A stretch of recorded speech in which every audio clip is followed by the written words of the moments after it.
we'll demo this.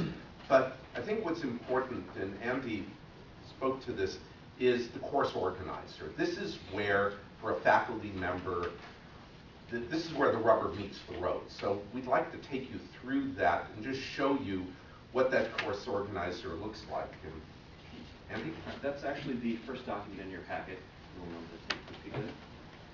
This is actually a completed course organizer from Dr. Friedman's 6216 Human Resources and Organizational Behavior course.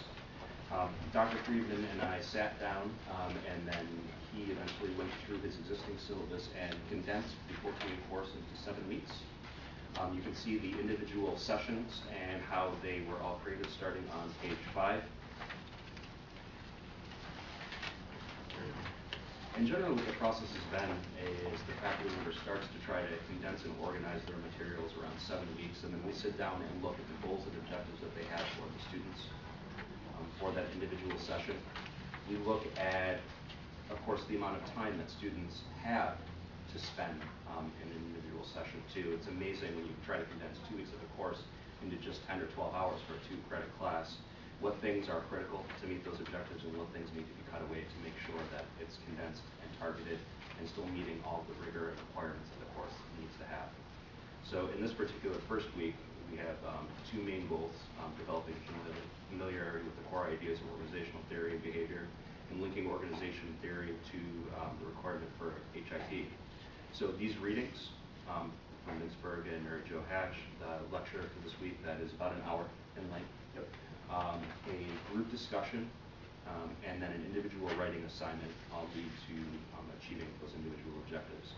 We also have an assignment that we'll be taking a look at a little bit later, where one of the students from the course actually acts as the discussion leader to drive this discussion forward. So every week, one of the students takes a turn, or several of the students take a turn to drive that discussion forward.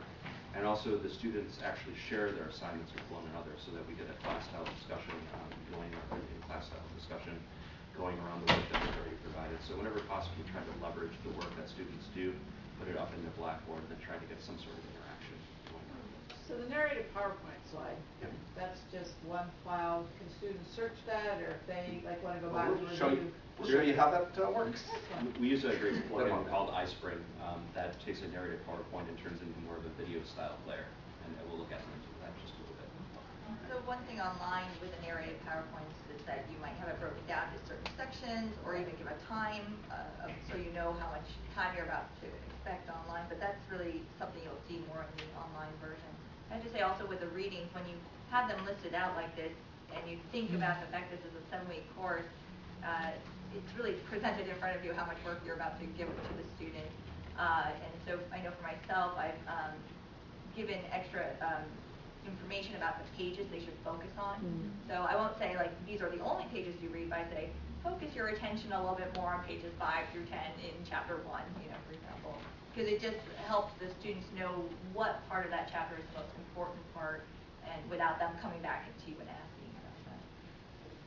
And do you have the iSpring software to convert these files, or do we have to go to? Actually, it's free. There's a version called iSpring Free that's available, and most of GW is actually using it right now to deliver their online lectures.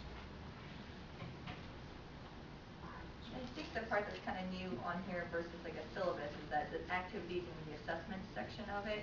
I mean, some people just know what they're going to discuss in class, but here you're actually forced to kind of come up with a title for it, or come up with some actual things that students are going to do. I know that was the one column for myself that I didn't have right away. I thought activities and assessments. What do I do in class? I do some interactive things in class. Now what can I do online that would still get that component of it? So. One of the things that I usually say to faculty members when they get started with them as well is that teaching an online course for the first time is really almost like teaching it twice. Once from a really formal instructional design perspective, using a tool like this course organizer, and then a second time in more of a role as a facilitator, driving the class forward online. After you've gone through this process once, it gets a lot easier to be teaching the class online since most of your content and structure is in place. I will tell you that the prep time to teach online was far more than I had ever used teaching a face-to-face class. You were spending hours for one class. hours and hours. So don't go in there and just think, well, you'll just crawl out of bed one day and take the same lecture notes that you've used all along. This really forces you to think critically about the class that you're going to teach. And from, this is my 19th year doing this sort of thing. And I've thought more critically about my teaching in this format than I've really ever done face-to-face. And I consider myself a pretty good classroom teacher. This is a totally different experience. I would say on the other side, once you have it done, I know the second time now that I've taught the Healthy Fun class online, the prep work goes down. Yes, absolutely. And it's already, most of the structure is already there, so Right. you don't have to Right. repeat creating that class over again. And maybe you can pick and choose which things you Right. want to update in a way that just is different than Right. So with the these beginning.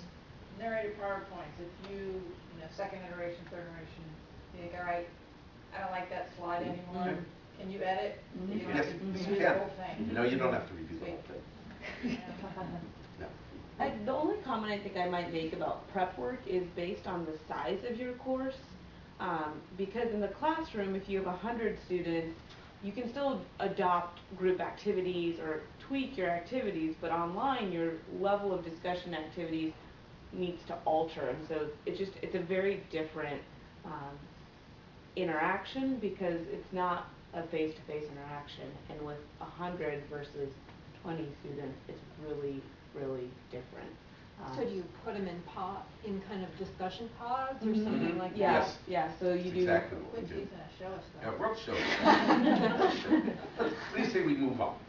Len, can I ask a question? Sure, Joel, I go ahead. apologize. I need to leave early, so I'm going to ask a question that's out of turn here, but I really need to know, because I go back to my department. We'll give you an individual Well, so it's maybe a question for you, actually. It's sort of a high-level question about, is distance ed something that departments and faculty members can sort of do as they wish going forward, or is the school going to be requiring or hoping or wanting departments to move this way? And so what do I tell my department about what we're doing at distance ed? And if the answer is we don't know yet, that's fine, but I'm not sure whether this is sort of a precursor to the fact that we're all going to be moving in this direction.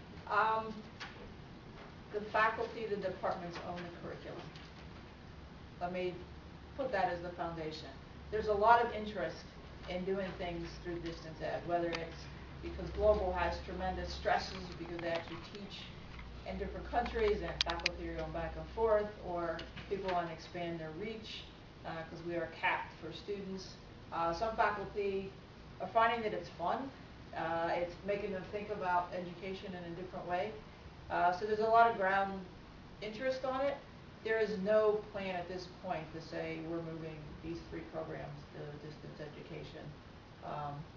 And so it really is a faculty-driven interest, and with the reality that we're capped.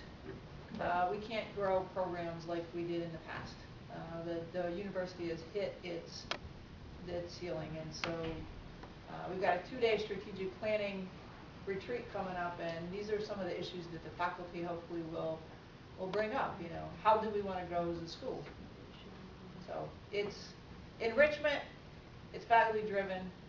I think we can't ignore the fact that if you look at growth in students' educational choices, distance ed is going up at about 19%, and in class is going up about 2%.